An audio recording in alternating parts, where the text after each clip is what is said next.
गंगा के किनारे दो कुटिया थीं, जिनमें दो सन्यासी रहते थे।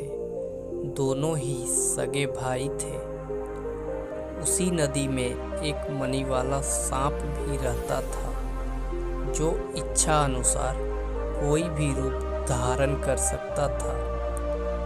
एक दिन वह सांप एक मानव के वेश में नदी के किनारे टहल रहा था।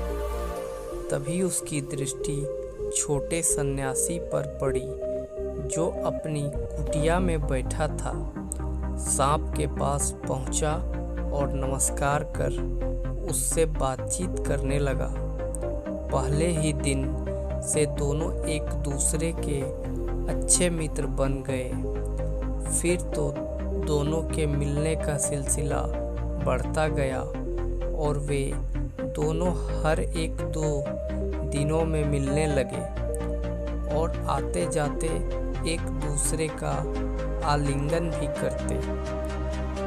एक दिन सांप अपना मानवीय रूप त्याग अपने असली रूप में प्रकट हुआ। उसने अपने कंठ से निकाल अपनी मणि भी उस सन्यासी को दिखाई। सांप के असली रूप को देखकर सन्यासी के होश उड़ गए। डर से उसने अपनी भूख प्यास भी खो दी।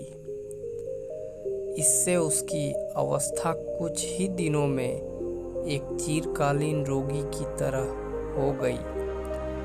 बड़े सन्यासी ने जब उसकी रोनावस्था को देखा तो उससे उसका कारण जानना चाहा।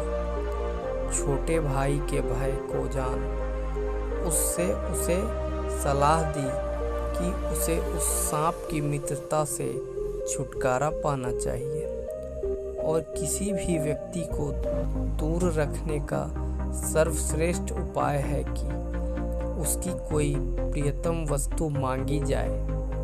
अतः वह भी सांप को दूर रखने के लिए उससे उसकी मणि को मांगे।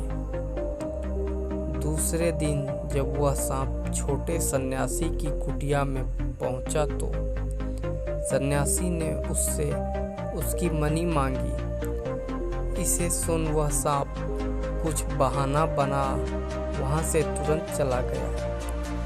इसके पश्चात भी सन्यासी की 2 बार सांप से मुलाकात हुई और उसने हर बार उससे उसकी मणि मांगी। सांप तब उसे दूर से ही नमस्कार कर चला गया और फिर कभी भी उसके सामने नहीं आया।